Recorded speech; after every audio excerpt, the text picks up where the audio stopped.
Hi students, कैसे हो आप सब लोग। उम्मीद करता हूँ सब बहुत बढ़िया होंगे। और आज अपन चैप्टर 6 का एक्सरसाइज सॉल्यूशन देखने जा रहे हैं। ठीक है, आपको मैंने लास्ट क्लास में कॉलिजन पढ़ाया था और उसके बाद समरी का डिस्कशन किया था। आपको पॉइंट्स टू पॉन्डर खुद से देखने हैं। पॉइंट्स टू पॉन्डर खुद से देखने बहुत इंपॉर्टेंट पॉइंट है। एटलीस्ट तुम्हें खुद से समझने की कोशिश करना है ना। वो टॉप पॉइंट मैंने पढ़ा लिए, लेकिन फिर से आपको उनको समझना है। वर्क पावर एनर्जी, इसका अपन सॉल्व कर रहे हैं एक्सरसाइज सॉल्यूशन। एक्सरसाइज सॉल्यूशन, ठीक है। तो फटाक से एनसीईआरटी ओपन कर लो। अपन करते हैं question number 6.1। Question number 6.1। Question number 6.1 क्या बोल रहा है? The sign of work done by force on a body is important to understand. State carefully if the following quantities are positive और नेगेटिव। अच्छा कि वर्क का साइन पॉजिटिव नेगेटिव जीरो क्या होगा वो चीज समझना जरूरी है। तो आपको है ना कुछ क्वेश्चंस के आंसर देना है कि work done by a man in lifting a bucket out of a well by means of a rope tied to the bucket. अब देखो, कुएं में से एक इंसान पानी निकाल रहा है।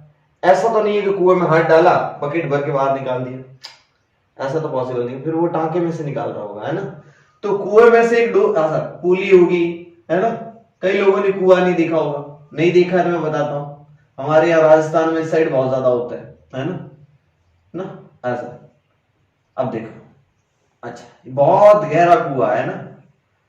अब देखो यहाँ पे बकेट है, यहाँ पे क्या है? बकेट। समझने की कोशिश करना।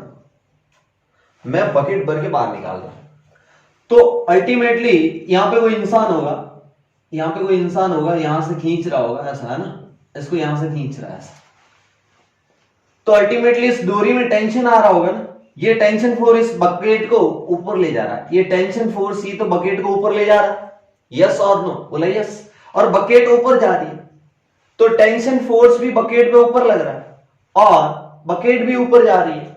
अच्छा सर, क्योंकि इस एंड से टेंशन इस तरफ होगी। अच्छा, डिस्प्लेसमेंट भी ऊपर, टेंशन भी ऊपर। टेंशन की डायरेक्शन ऊपर है, डिस्प्लेसमेंट की डायरेक्शन ऊपर है, तो वर्क डन क्या लिखोगे? वर्क डन बेसिकली किसी भी फोर्स का F, वो फोर्स इनटू डिस्प्लेसमेंट। बोला यस। डॉट प्रोडक्ट का मतलब क्या होता है? FD cos theta, FD cos theta. तो मेरे को फटाक से बताओ, फोर्स क्या है यहाँ पे?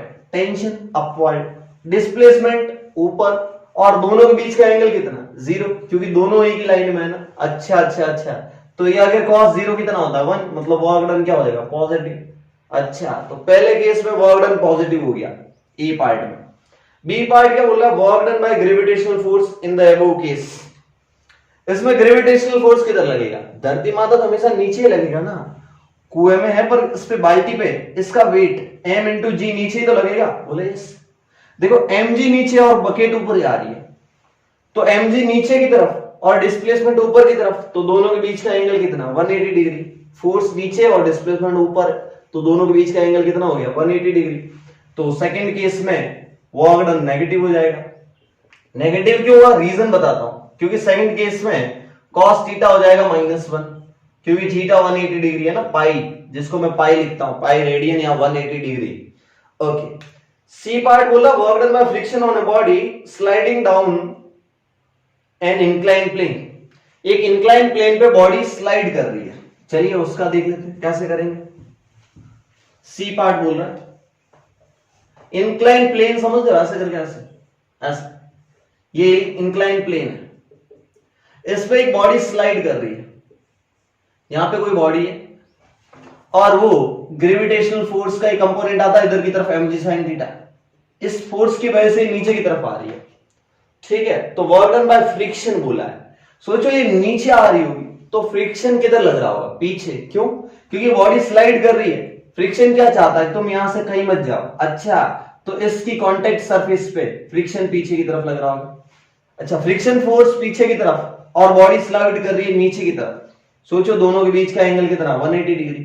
तो अगेन वर्क डन नेगेटिव हो गया। इस केस में भी वर्क डन बाय फ्रिक्शन क्या हो जाएगा? Work done by small f का मतलब friction. Work done by friction would be negative. Reason? Angle between displacement and friction force is 180 degree.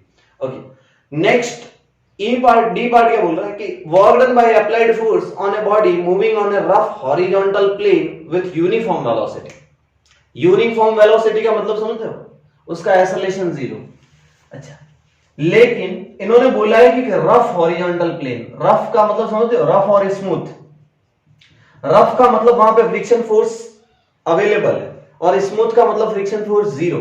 अच्छा अच्छा अच्छा, तो कहने का मतलब यहां पे पीछे की तरफ फ्रिक्शन फोर्स लग रहा होगा और आगे की तरफ कोई फोर्स से आप खींच रहे होंगे और ये दोनों फोर्स बराबर होंगे, क्योंकि यूनिफॉर्म वेलोसिटी चाहिए ना, एक्सेलरेशन नहीं होना चाहिए।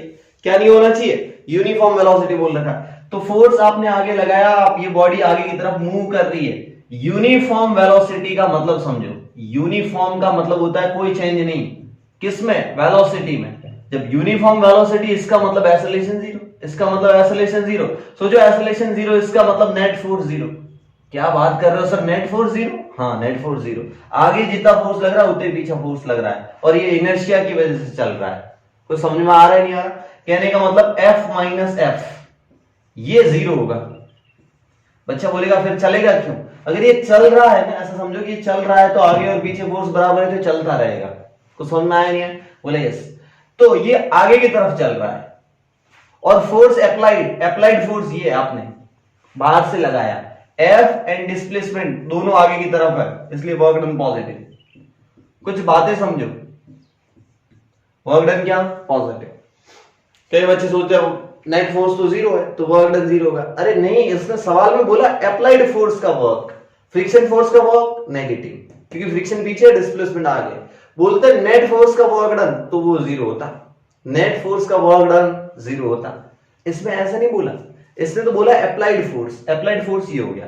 नेट फोर्स बोलता ना, नेट फोर्स तो दिस और दोनों इक्वल है, इसलिए वर्क डन 0 हो जाता, क्योंकि इस फोर्स का वर्क डन पॉजिटिव और इस फोर्स का वर्क डन नेगेटिव, तो प्लस माइनस 0 कर देता। लेकिन इसने ऐसा नहीं पूछा है। ओके, तो आपको आंसर लिखना work done positive. E part क्या बोला? Work done by resistive force of a air on a vibrating pendulum in bringing it to rest. Oh, ये चीज आपने ऑब्जर्व की हो, ये चीज देखो, ई पार्ट देखने पर एक पेंडुलम है। क्या है? पेंडुलम। ये बॉब है एम मास का। अभी पेंडुलम आपने इसको ऐसे ऊपर ले जाके छोड़ दिया तो ये ऐसे वाइब्रेट होते होते होते होते ये एकदम रुक जाता है। अरे डैम्पिंग मोशन बोलते हैं जिसे, है ना, कि इसको है ना आप ऊपर उठा के ले गए यहां तक, फिर इसको छोड़ दोगे तो ये वापिस आएगा, ऐसे ऐसे ऐसे ऐसे ऐसे ऐसे करते रुक जाएगा। बोला यस। इसको रोक कौन रहा है? Friction force. सोचो जब ये आगे की तरफ इस तरफ आ रहा होगा, एयर का फ्रिक्शन पीछे लग रहा होगा। सोचो इस साइड से नीचे आ रहा होगा तो एयर का फ्रिक्शन इस साइड लग रहा होगा। यानी कि फ्रिक्शन फोर्स एक तरीके से रेजिस्टिव फोर्स है। यहाँ पे कैसा फोर्स है? रेजिस्टिव। इस मोशन का रेजिस्टेंस करेगी फ्रिक्शन फोर्स। तो work done by resistive force 0 हो जाएगा। ये एयर फ्रिक्शन है, हवा में फ्रिक्शन, ठीक है। तो work done by resistive force F R, R का मतलब रेजिस्टिव फोर्स, इक्वल टू क्या लिख रहा हूं यार? नेगेटिव। 0 कहां से? नेगेटिव। क्यों? यही तो लॉस होगा, यही तो एनर्जी में लॉस करवाता है, इसलिए तो पेंडुलम रुक जाता है, अदरवाइज पेंडुलम कभी रुकता नहीं है। यहाँ पे एक और क्वेश्चन पूछ रहा हूं मेरी तरफ से। इसमें देखो टेंशन हमेशा ऊपर की तरफ लगेगी, हर पॉइंट पे देखो टेंशन और डिस्प्लेसमेंट परपेंडिकुलर है हर पॉइंट पे, इसलिए वर्क डन बाय टेंशन इस केस में 0 होगा। Work done by tension 0। क्यों वर्क डन बाय टेंशन 0 होगा? क्योंकि थीटा 90 डिग्री किसके बीच में? डिस्प्लेसमेंट और टेंशन के बीच में।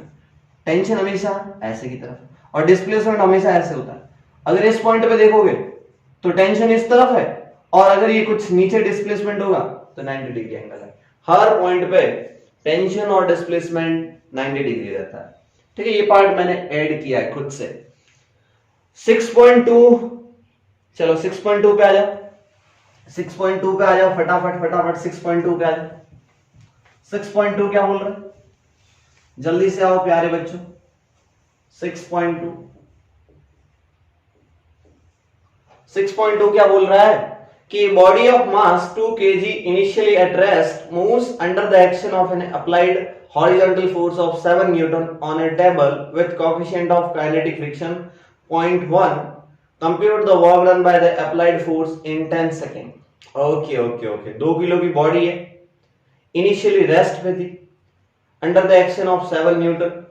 ठीक है ठीक है ठीक है, एक टेबल है, समझो सवाल अच्छे से पढ़ लो, क्योंकि आप सीधा सॉल्यूशन में मत दौड़ो, सवाल के डेटा को देख के समझो कि क्या क्या बोलना चाह रहा आपने से, कि इस पे आपने एक 7 न्यूटन का फोर्स अप्लाई किया, 7 न्यूटन, इस फोर्स की वजह से बॉडी आगे चलना चाहेगी, और ये टेबल रफ टेबल है, काइनेटिक फ्रिक्शन दे रखा है, म्यू इक्वल टू 0.1। अच्छा, तो काइनेटिक फ्रिक्शन की वैल्यू कैसे निकालोगे? This is the friction coefficient है, अरे म्यू के समझ दो, कोएफिशिएंट ऑफ काइनेटिक फ्रिक्शन। अच्छा अच्छा, और कोएफिशिएंट डायमेंशन लेस होता है, यहाँ पे ये वाला कोएफिशिएंट डायमेंशन लेस, और coefficient of restitution also dimension less, ये भी डायमेंशन लेस, ये भी डायमेंशन लेस, इनकी कोई डायमेंशन नहीं होती, ये एक तरीके से नंबर होते हैं। देखो इसके पीछे कोई न्यूटन मीटर पर मीटर ऐसा कुछ नहीं लगा, इसका मतलब ये डायमेंशन लेस है। ओके, नीचे की तरफ क्या लग रहा होगा? mg। कांटेक्ट में तो ऊपर की तरफ क्या लग रहा होगा? नॉर्मल। क्या ये ब्लॉक ऊपर थोड़ा ही चढ़ रहा है, ऐसा तो सिर्फ ऐसे चल रहा है, इसका मतलब ये वाला फोर्स इसको बैलेंस कर रखा है, तो n इक्वल टू कितना हो गया? mg। फ्रिक्शन की औकात कितनी होगी? काइनेटिक फ्रिक्शन है, फिर भी म्यू इंटू एन हो, बोला यस। म्यू कितना? 0.1, एन कितना? m इंटू जी, m कितना दे रखे? 2 kg, तो 2 इंटू जी कितना ले लो? 10 ले लो। वैसे 9.8 लेना है आपको, सवाल में कुछ नहीं बोला है तो कितना लेना है? 9.8। बाकी सवाल इजी सॉल्व हो जाए इसलिए मैं 10 ले लेता। कितना ले लेता? 10। आंसर थोड़ा सा मैच नहीं करता, लेकिन देखो सवाल में कहीं g इक्वल टू 10 आपको गिवन नहीं है तो आपको 9.8 लेना है, कहीं सवाल में गिवन ना हो तो आपको 9.8 ही लेना है। ओके सर, सॉल्व करो। कितना आता भाई साहब? 9 दूनी ये कितना हो जाएगा? 18 19, तो ये आ जाएगा 1.96, है ना? 1.96। सोचो ये अप्लाइड फोर्स इतना है और फ्रिक्शन पीछे इतना लग रहा है, 1.96। ऑब्वियसली ब्लॉक आगे की तरफ चलेगा, बोला यस। इस ब्लॉक पे नेट फोर्स फॉर्मूला क्या होता है? Net force equal to mass into acceleration. Net force है आगे की तरफ 7 और पीछे की तरफ कितना है? 1.96 equal to mass into acceleration, यानी कि 2 इनटू एक्सेलरेशन। यहां से एक्सेलरेशन की वैल्यू आ जाएगी 7 में से ऐसा समझो 2 जाते तो 5 बचता, लेकिन ये 5 पॉइंट कुछ बचेगा 04, 5.04 बचेगा ना, अपॉन 2। ये आ गया एक्सेलरेशन, ये आ गया मीटर पर सेकंड स्क्वायर। यूनिट लगाया करो, अच्छा लगता है, मीटर पर सेकंड स्क्वायर एक्सेलरेशन मिल गया। अब बोला है पहला पार्ट की work done by the applied force in 10 second. अच्छा, 10 सेकेंड में अप्लाइड फोर्स का वर्क डन। देखो एक्सेलरेशन कांस्टेंट है, बोला यस। इनिशियली रेस्ट पे मतलब u0, t बराबर 0 पे कितना इसका स्पीड है? 0। क्या t बराबर 10 सेकेंड में इसने कुछ डिस्प्लेसमेंट किया होगा? बोला yes. t equal to 10 second में लाइट से ब्लॉक यहां पे, तो इसने डिस्प्लेसमेंट कितना किया? तो क्या मैं ये फॉर्मूला लगा सकता हूं? s equal to ut plus half of at square. बच्चे ने बोला यस सर। मैंने बोला ये फॉर्मूला लगाओ तो ध्यान रखना कि a कांस्टेंट है क्या। देखो सवाल में a कांस्टेंट एक न्यूमेरिकल वैल्यू है। बोला ठीक है सर, तो फिर s इक्वल टू u तो 0 है तो 0 प्लस 1/2, a कितना ये पड़ा 5.04 divide by 2 into T square, मतलब क्या 10 का स्क्वायर। 10 का स्क्वायर कितना होता है? 100, और नीचे 4, 100 और 4 ये कितनी बार कट जाएगा? 25 बार। कितनी बार? 25 बार। और इस s को लिख लो 25 इंटू 5.04, ठीक है। इसका मल्टीप्लीकेशन करो 2500 के 100, 0 आ गया, एक आ गई 25, 125 और एक 126 मीटर। s कितना आ गया? 126 मीटर। s आ गया 126 मीटर। अब तो बहुत आसान है। वर्क डन क्या होता है? Force into displacement. Work done होता क्या है? Force into displacement. Work done by 7 newton equal to force into displacement. Displacement किधर है? आगे की तरफ, फोर्स भी आगे की तरफ, तो सीधा सीधा मल्टीप्लाई कर दो और cos 0 डिग्री ले लो, तो यहां से आंसर कितना आ जाएगा? जो भी करना है वैसे कैलकुलेट कर लो। 7 संग 42, 4 14, 14 और 4 18, 18 और ये 8, 882 जूल। कुछ समझ में आया नहीं? Work done by 7 Newton, work done by applied force 882 joule. Calculation देखिए, 4, 7 दूनी 14, 14 और 4 18, 1 7 1 8, सही है। उसके बाद सेकंड पार्ट बोला work done by friction in 10 second. 10 second में फ्रिक्शन का वर्क डन कितना होगा? देखो फ्रिक्शन लग किधर रहा है? पीछे। डिस्प्लेसमेंट किधर हो रहा है? आगे। और 10 सेकंड में इतना ही चलेगा, 126 मीटर। बोला यस। तो work done by friction force, कौन सा फोर्स? स्मॉल है, friction force equal to minus time 1.96 into displacement कितना? 126। आप कर लेना कैलकुलेशन, है ना। इसको मैं 2 मान लो थोड़ी देर के लिए, तो इस 126 का डबल कितना आ जाएगा? 252, यानी कि 250 के आसपास आएगा कुछ, 248 या 249 आंसर आएगा। ठीक है, ये हो गया वर्क डन बाय फ्रिक्शन। अब अगला पार्ट क्या बोल रहा है? अरे कैलकुलेटर से कर लेना, टाइम खराब करवा रहे हो मेरा और तुम्हारा दोनों का। Work done by friction in 10 second हो गया work done by net force on the body in 10 second. Net force का वर्क डन मतलब क्या? ये वर्क डन पॉजिटिव है, ये वर्क डन नेगेटिव है। नेगेटिव क्यों? क्योंकि फ्रिक्शन लग रहा है पीछे, डिस्प्लेसमेंट हो रहा है आगे, तो दोनों के बीच का एंगल 180 डिग्री और cos 180 degree -1, that's why negative sign है। तो दोनों को ऐड कर देना तो work done by net force आ जाएगा। और एक और चीज बताता हूं, work done by net force equal to change in kinetic energy. ये भी पढ़ा होगा ना? बोले यस, यस और नो? बोले यस। वो चेंज इन काइनेटिक एनर्जी, शायद ये नेक्स्ट पार्ट है, change in kinetic energy of the body in 10 second. कुछ मत करना, डेल्टा के equal to work done by net force. C का आंसर और डी का आंसर मैच कर जाएगा, सेम हो जाएगा, चेक कर लेना।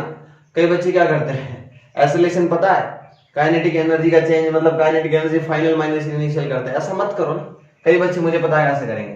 काइनेटिक एनर्जी फाइनल निकाल लो, फाइनल क्या होगी? 1/half of m into V final square.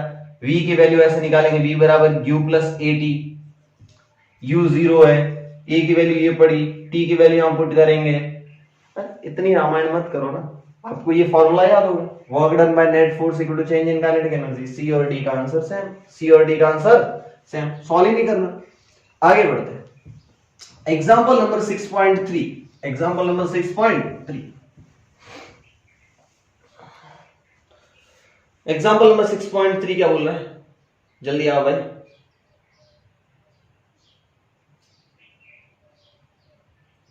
Given in figure are example of some potential energy.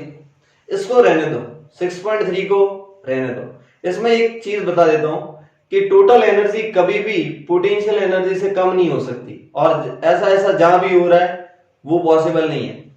देख लो पहले ग्राफ, जहां पे E क्या है? टोटल एनर्जी, और V क्या है? Potential energy. जहां पे V E से ऊपर लिखा है ना, उस रीजन में, जहां ऐसे ग्राफ चल रहा है ना, उस रीजन में पॉसिबल पार्टिकल हो ही नहीं सकता। रीजन बताता हूं, क्योंकि टोटल एनर्जी किसके बराबर होती है? Kinetic energy plus potential energy. इसको मैं U लिखता हूं, kinetic energy plus potential energy. सोचो इन दोनों का सम, और काइनेटिक एनर्जी कभी नेगेटिव नहीं हो सकती, ऑलवेज ग्रेटर देन 0, हमेशा पॉजिटिव। सोचो इस पॉजिटिव में कुछ ऐड कर रहे हो तो एनर्जी हमेशा इससे ज्यादा होगी या इसके इक्वल हो सकती है। जब भी काइनेटिक एनर्जी 0 होगी तो E बराबर U होगा। लेकिन अगर सोचो कि U कुछ है और काइनेटिक एनर्जी भी कुछ है, और काइनेटिक एनर्जी ऑलवेज पॉजिटिव होगी, तो U ऑलवेज, मतलब क्या बोल रहा हूं मैं यार, total energy always greater than equal to potential energy, always greater होगी। और इक्वल कब होगी? जब काइनेटिक एनर्जी 0 होगी, तो दोनों इक्वल हो जाएगी। आगे बढ़ते हैं, आगे बढ़ते हैं। इक्वल पॉसिबल है, लेकिन कभी भी ज्यादा नहीं हो सकती। जहां जहां पोटेंशियल एनर्जी E से ज्यादा है, उस रीजन में ग्राफ पॉसिबल नहीं है। इस सवाल को छोड़ दो, टाइम ज्यादा खाएगा और मैं पूछूंगा भी नहीं इस सवाल को, इतना इंपॉर्टेंट भी नहीं है। 6.4 देखो, 6.4 पे आ जाओ, 6.3 स्किप कर दो, 6.4। 6.4 क्या बोल रहा है कि the potential energy function of a particle executing linear simple harmonic motion is given by. इन्होंने पोटेंशियल एनर्जी U दे रखा है, मैं V की जगह U लिख रहा हूं, और वो दे रखा है kx²/2, where k is force constant of the oscillator and k की वैल्यू दे रखी इन्होंने 0.5, इसको मैं 1/2 लिख लेता हूं। k कितना दे रखा है? 0.5 का मतलब 1/2 न्यूटन पर मीटर। अच्छा, उसके बाद बोल रखा है the graph of V X और X is shown in figure show that, अच्छा आपको ये दिखाना है, show that a particle of total energy 1 joule, total energy particle की टोटल एनर्जी कितनी जूल है 1 joule, okay, total energy 1 joule moving under this potential must turn back when it reaches x equal to +2 -2, okay okay okay, ऐसा हो रहा है, इन्होंने graph ऐसा दे रखा और ऑब्वियसली इसका ग्राफ बना सकते हो आप, अरे एक्स स्क्वायर है तो पैराबोला बनेगा और उसके आगे सब कुछ पॉजिटिव है, k पॉजिटिव है 2 भी पॉजिटिव है, तो ऐसा कटोरा, जब x 0 तो u भी 0, यहां पे u ले लो यहां पे x ले लो, तो ये कटोरा ऐसा बनेगा। क्या आपको ये कटोरा समझ में आया? बोला आया। इन्होंने क्या प्रूफ करने को बोला है कि जब x बराबर इस साइड +2 और x बराबर इस साइड -2 होगा, इसके बीच में ये पार्टिकल चलना चाहिए। कहने का मतलब पार्टिकल यहां से यहां जाएगा फिर वापस आ जाना चाहिए, यहां जाए फिर वापस ऐसे ऐसे ऐसे चलेगा, इस 2 से ज्यादा नहीं जा सकता, समझ रहे हो? 2 से ज्यादा नहीं जाना चाहिए, टर्न बैक, समझ रहे हो? टर्न बैक का मतलब वापस आ जाना चाहिए, 2 से आगे नहीं जाना चाहिए। अच्छा, यानी कि यहाँ पे पार्टिकल ने पलटी मारी मतलब v0, इसको बोलते हैं extreme position, simple harmonic motion में पढ़ा दूंगा, जो बीच वाली पोजीशन होती है उसको बोलते हैं मीन पोजीशन, और जो एंड की दोनों पोजीशन होती है उनको बोलते हैं एक्सट्रीम पोजीशन, शॉर्ट में लिखते हैं ईपी, एक्सट्रीम पोजीशन और मीन पोजीशन, ये वाली एमपी का मतलब मीन पोजीशन। अच्छा, यहां पे v0 मतलब काइनेटिक एनर्जी 0, क्योंकि वेलोसिटी 0 तो काइनेटिक एनर्जी 0, मतलब यहां पे total energy equal to kinetic energy plus potential energy, और kinetic energy 0 at extreme point, तो पोटेंशियल एनर्जी कितनी होगी k x²/2। आपको मान लो x नहीं पता, इन्होंने प्रूफ करने को बोला है 2 आना चाहिए, और टोटल एनर्जी इन्होंने 1 जूल दे रखी है, टोटल एनर्जी कितनी दे रखी है 1 जूल, 2 इस साइड आ जाएगा, तो ये होगा 2 equal to k into x², k की वैल्यू कितनी है 1/2, यहां रखो 1/2, जैसे आप 1/2 रखोगे 2 फिर इस साइड आके 4 हो जाएगा, तो x² इक्वल टू 4, तो क्या आपको दिख नहीं रहा है x इक्वल टू +-2, ले यही तो प्रूफ करना था कि +2 और -2 के बीच में रहेगा। ठीक है, बहुत आसान क्वेश्चन था, अच्छा क्वेश्चन था। चलिए 6.4 के बाद 6.5, अगेन ये फोटो वाला सवाल है, ये कोई बड़ा सवाल नहीं है। 6.5 रहने दो, 6.5 4 पार्ट है ना, 6.5 रहने दो, 6.6 भी रहने दो, 6.7 रहने दो, 6.8, चलो 6.8 करा देता हूं, 6.8 में 2 पार्ट है कि 4 है, रहने दो, फिर 6.8 भी रहने दो, 6.9 और 10 पे आता है। ये सवाल क्या है, थियोरेटिकल है, आपको है ना, ये सवाल इसका आंसर पढ़ोगे तो आपको समझ में आ जाएंगे, क्योंकि ये चीजें मैंने पढ़ा रखी है आपको, है ना, टाइम खराब नहीं करता है। 6.9, क्वेश्चन नंबर 6.9, अगर मेरे वीडियो अच्छे से देखे होंगे तो आपको लगभग आइडिया लग गया होगा। इसमें एक और चीज बता देता हूं कि जब कॉलिजन होता है ना, तो before collision and after collision kinetic energy conserve कराते हैं, लेकिन सुनना मेरी बात, ड्यूरिंग द कॉलिजन, जब कॉलिजन होता है ना, कॉलिजन, उस टाइम पे काइनेटिक एनर्जी कांस्टेंट नहीं रहती, उस टाइम कुछ और चीज होती है कि उन दोनों पे पोटेंशियल एनर्जी आ जाती है, और अगर कंजर्वेटिव फोर्स होंगे ना तो पोटेंशियल एनर्जी वापस कन्वर्ट हो जाएगी काइनेटिक एनर्जी में। ये चीज याद रखना कि during the collision kinetic energy conserve रहे, ये कोई जरूरी नहीं है। 6.9 क्या बोल रहा है, एग्जांपल नंबर 6.9 कि body is initially at rest, okay, it undergoes one dimensional motion with constant acceleration, acceleration constant मतलब force constant, the power delivered to it at time t is proportional to, ओहो, देखो ये कोई भी गाड़ी है, समझो कि कोई ब्लॉक है, गाड़ी समझो, ब्लॉक समझो, कुछ भी, ये इनिशियली रेस्ट पे u0, इसका एक्सेलरेशन कांस्टेंट है, एक्सेलरेशन कांस्टेंट है मतलब इस पे फोर्स कांस्टेंट है, ओहो, फोर्स क्या है, कांस्टेंट है। अब आपको पावर पे कमेंट करना है, पावर होती क्या है, किसी t टाइम पे बोला है ना कि पावर एट टाइम t, किसी t टाइम पे पावर क्या होगी। अब पावर होती क्या है, मैंने एक फॉर्मूला पढ़ाया था आपको, पावर इक्वल टू था F.V, इंस्टेंटेनियस पावर, किसी इंस्टेंट पे तो पूछा है, अरे t टाइम पे, तो पावर एट t क्या लिखोगे, F इंटू v, बच्चा बोले यस। सर फोर्स क्या होगा? फोर्स बेसिकली इस बॉडी का मास इंटू एक्सेलरेशन। बोले यस, मास इंटू एक्सेलरेशन। अब देखो आगे की तरफ वेलोसिटी होगी और आगे की तरफ एक्सेलरेशन होगा, तो डॉट प्रोडक्ट की वजह से cos 0 1 बन जाएगा, डॉट प्रोडक्ट हटा दो, इनटू v क्या होगा? सोचो u 0 है, क्या एक्सेलरेशन कांस्टेंट है, v बराबर u प्लस at लगा सकता हूं? बोला यस। तो v बराबर कितना आ जाएगा? a into T. पुट कर दो यहां पे a इंटू टी, तो यहां से क्या आ गया? m into a into T, a square into T. अरे पावर समझ में आई नहीं? पावर क्या आया? m a square into T. तो इन्होंने यही तो पूछा है कि एक्सेलरेशन कोई कांस्टेंट है। सोचो a कांस्टेंट है, मास कांस्टेंट है, सीधा सीधा पावर टाइम पे डिपेंड करेगी। Power is directly proportional to time, power is directly proportional to time. तो ऑप्शन कौन सा होना चाहिए? सेकंड। 6.9 का क्या हो जाना चाहिए? सेकंड। 6.10 देखो, 6.10 अगेन पावर से रिलेटेड है। 6.10 देखो,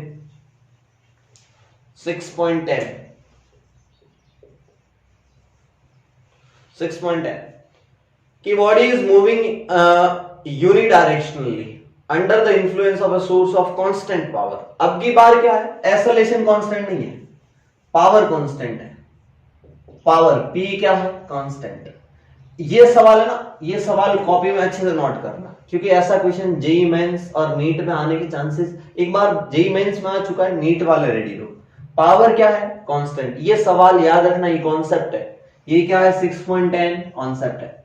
ये कॉन्सेप्ट लिख लेना कि पावर कांस्टेंट है, it's displacement in time t is proportional to t। Time में डिस्प्लेसमेंट, इसने कुछ डिस्प्लेस किया होगा ना, वो टाइम के साथ कैसे प्रोपोर्शनलिटी रहेगी। आपको इंफॉर्मेशन क्या दी मैंने? पावर कांस्टेंट है। किसी t टाइम पे पावर क्या ऐसा लिख सकते हो? f into V. बोलो यस। अगर सोचो ये पावर है p, ये क्या है? पावर। ये चीज कांस्टेंट है, मतलब ये चेंज नहीं होगी। चेंज क्या हो सकता है? वेलोसिटी और फोर्स। लेकिन आपको पूछा है डिस्प्लेसमेंट दिखाना है।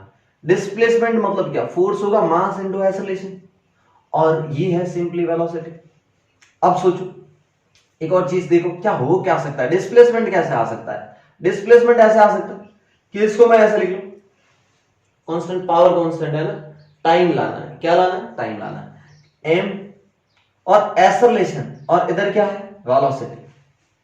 एक्सेलरेशन और वेलोसिटी, ऐसा कुछ रिलेशन निकालो कि यहां dx by dt आ जाए। क्या आ जाए? dx by dt। पावर है तुम्हारी कांस्टेंट, और क्या बोल रखा है? कुछ तो है ना, it's displacement in time t is proportional to displacement. अब रुकना कि ये क्या है? एक्सेलरेशन। क्या एक्सेलरेशन को मैं ऐसे लिख लूं? एक्सेलरेशन को ऐसे लिख लूं, v dv by dx, v dv by dx। Acceleration को ऐसे लिखा जा सकता है? बोला यस। Into velocity. इनटू क्या? वेलोसिटी। ये v तो ऑलरेडी था ना। एक्सेलरेशन का ये फॉर्मूला कितने बच्चों को याद है? याद होना चाहिए, कहीं ना कहीं अपने को डिस्प्लेसमेंट लाना था। ये पावर कांस्टेंट है, dx को इस साइड ले आओ, पावर इंटू dx, और मास को भी इस साइड ले आओ, p by m, v into v square dv। सोचो इधर dx दिख रहा है, इधर dv दिख रहा है, दोनों साइड इंटीग्रेशन कर दो, दोनों साइड क्या कर दो? इंटीग्रेशन कर दो। तो यहां से p by m कांस्टेंट है, बाहर आ जाएगा, dx का इंटीग्रेशन सिंपली x हो जाएगा। तो p by m into x, x क्या है? Displacement. v square dv, v square का होगा v की power 2 plus 1 upon 2 plus 1, v cube by 3। यानी कि अभी तो तुम्हारा रिलेशन x और v क्यूब में आया है। अरे तो समझ में आ रहा है नहीं यार? इसमें भी अगर इनिशियल स्पीड 0 नहीं होती तो यहां लिमिट लगाता u to v, 0 to x। समझ में आ रहा है नहीं यार? u गिवन होती तो ऐसा आता v square by 3 minus u square by 3। यहां u 0 ले लिया मैंने, u कितना ले लिया? 0 ले लिया। बोले ठीक है, v स्क्वायर बाय 3 आया। लेकिन आपको तो पूछा है डिस्प्लेसमेंट और टाइम का रिलेशन। डिस्प्लेसमेंट और किसका रिलेशन? टाइम का रिलेशन। तो यहां से मैं v क्या निकाल सकता हूं? v equal to v cube equal to 3 को इस साइड भेज दो, 3p by m into x, 3p by m into x. यहां से v क्या मिल जाएगा? v मिल जाएगा सिंपली 3p बाय m की ऑल पावर 1 बाय 3। अरे क्यूब हटा दिया ना, और x की पावर 1 बाय 3। आपको वेलोसिटी मिल गई x की पावर 1/3 में। क्या वेलोसिटी को अगेन लिखा जा सकता है dx by dt equal to 3p/m की ऑल पावर, ये कुछ कांस्टेंट है, मैं इसको k मान ले लेता हूं, कुछ कांस्टेंट है k इनटू x की पावर 1/3। बोला यस। अब dt को उस साइड ले जाओ और x की पावर 1/3 को नीचे ले आओ, x की पावर 1/3 को नीचे ले आओ। ये सवाल देख लेना, ये इंपॉर्टेंट सवाल है, एनसीईआरटी में अच्छा सवाल है। तो dx बाय x की power 1/3 equal to some constant into dt, दोनों साइड इंटीग्रेशन कर दो। बोला ठीक है, 0 से t तक और 0 से x तक कर दो। ये x की पावर 1/3 ऊपर जाएगा तो x की पावर -1/3 होगा, तो x की पावर -1/3 का इंटीग्रेशन किसको नहीं आता? अरे बहुत आसान है इंटीग्रेशन करना x की पावर n का, x की power n + 1 upon n + 1 equal to यहां से k इंटू टी आएगा कुछ न कुछ। बोले यस। करो इस साइड इंटीग्रेशन करो, इस साइड इंटीग्रेशन करो तो आएगा x की पावर -1/3 + 1 अपॉन -1/3 + 1। ऊपर आ जाएगा 1 में से 1/3 जाएगा तो 2/3 बचेगा और इधर एक kt। जल्दी से बताओ, जल्दी से क्या आ रहा है? x की पावर 2/3 और नीचे कितना बच गया? नीचे कुछ कांस्टेंट है ना? अरे यार नीचे वाले का क्यों टेंशन ले रहे हो? इक्वल टू सम कांस्टेंट, कोई नया कांस्टेंट। अरे इससे मल्टीप्लाई कर दो ना, k डैश बन गया। कांस्टेंट का मत टेंशन लो, x और t का ध्यान रखो। किसका ध्यान रखो? डिस्प्लेसमेंट और टाइम का। इन्होंने बोला displacement is directly proportional to t। अब ये x की पावर 2/3 है, x की पावर कितनी है? 2/3। अगर मैं इस पे 3/2 पावर चढ़ा दूं, समझ रहे हो? अरे कुछ चीज सिखाता हूं। अगर x स्क्वायर है तो उस पे 1/2 करूंगा तो x मिल जाएगा। अरे 1/2 का मतलब क्या करना? रूट करना। ठीक है, तो इसमें क्या कर दो, x की पावर 2/3 है, इसको अगर 3/2 से मल्टीप्लाई करूंगा तो उधर भी कांस्टेंट का मत टेंशन लो, t को 3/2 से मल्टीप्लाई करना पड़ेगा। बोला यस। तो ये 1 बन गया, तो x प्रोपोर्शनल टू t की power 3/2, x proportional to t की पावर 3/2। यस, ऑप्शन नंबर 3, 6.10 का ऑप्शन नंबर 3, 6.10 देख लो, ऑप्शन नंबर 3, x की power x proportional to t की पावर 3/2 देख लो फटाक से। ठीक है, यहां तक समझ में आ जाना चाहिए आपको, ये चीजें समझ में आ जानी चाहिए। ठीक है, सबको विजिबल है, सबको दिख रहा है अच्छे से? देखो भाई,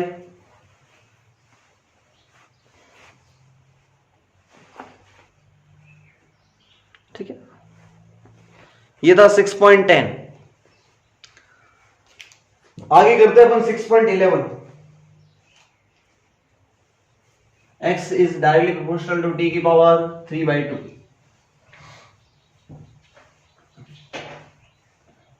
कॉन्सेप्ट क्या था मैं वो बता दूं। अगर कभी भी पावर कांस्टेंट बोले ना, कभी भी पावर कांस्टेंट, तो ये फॉर्मूला लगा लेना, फोर्स इनटू वेलोसिटी। अब इसमें दो तरीके होते हैं, अगर ये चीज कांस्टेंट हो ना, दो चीजों से लिखा जा सकता है। यहां तो ऐसे लिख लो P इक्वल टू फोर्स को लिख लो m इंटू ए, और a को लिखा जा सकता है v dv/dx इंटू v, ये लिखा जा सकता है। बोले यस। एक दूसरा तरीका, दिस इज फर्स्ट। सेकंड क्या है कि power equal to force m into acceleration को लिखा जा सकता है dv/dt। बोला यस। और वेलोसिटी को एज इट इज रहने दो। यस और नो? बोला यस। इस dt को इस साइड ले जाओगे तो p/m into dt equal to v into dv। यहां से भी एक रिलेशन हाथ लग जाएगा आपको, v इंटू dv। इसका इंटीग्रेशन दोनों साइड कर दोगे, इस साइड p/m इंटू t और इधर v²/2 बन जाएगा। v² क्या बन जाएगा? 2। वहां से v निकालना, v और t में रिलेशन मिल जाएगा, फिर से उसको dx/dt लिख लेना, v को क्या लिख लेना? dx/dt, और फिर वहां से रिजल्ट निकालोगे तो x आ जाएगा t की पावर 3/2। कुछ भी करो, आंसर वैसे ही आना है। 6.11 देखो, ये चीज नोट कर लो, एक बॉक्स में बंद कर लो। दो तरीके होते हैं, एक तो सीधा ऐसे लिख लो, इसको फर्दर सॉल्व मैंने नहीं किया, ये पहला वाला पॉइंट है, इसको ऐसे भी लिख सकते हो, p/m into dx equal to v² dv।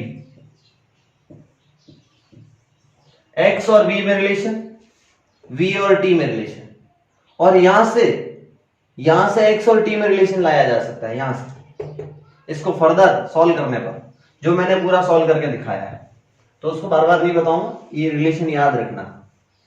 6.11 पे आ जाए।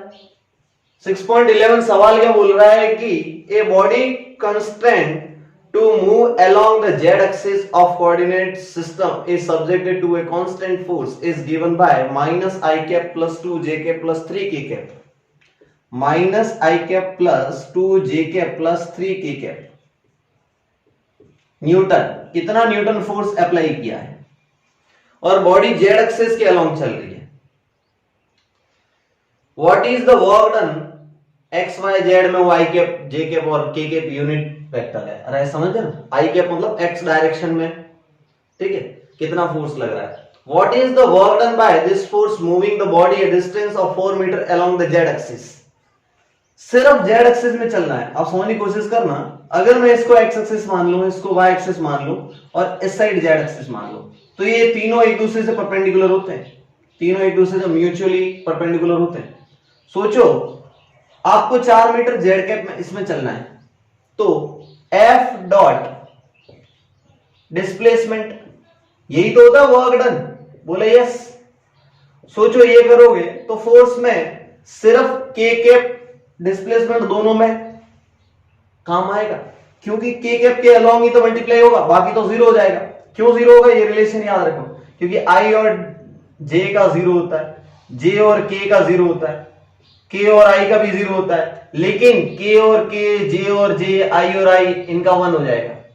ऐसा क्यों, क्योंकि दोनों सेम डायरेक्शन में, तो cos थीटा 0, cos 0 कितना होता है 1, और यहाँ पे दोनों परपेंडिकुलर है, तो डॉट प्रोडक्ट में cos 90 आएगा, और cos 90 बर्बाद कर देगा, इसलिए 0 आता है रिजल्ट, ठीक है। ऐसे आई डॉट आई 1 होता है, जे डॉट जे मैं पढ़ा चुका हूं। तो कॉमन सेंस से यहाँ पे 4 मीटर चल रहे हो तो सिर्फ इस 4 को इससे मल्टीप्लाई करना है, बाकी तो सबसे तबाह हो जाएगा ना, बोले यस। तो 4 into 3 answer 12 joule, work done by force कितना हो जाएगा 12 जूल। क्वेश्चन नंबर 6.12, एक काम करते हैं 6.12 से आगे करेंगे कल, 6.12 से आगे कल।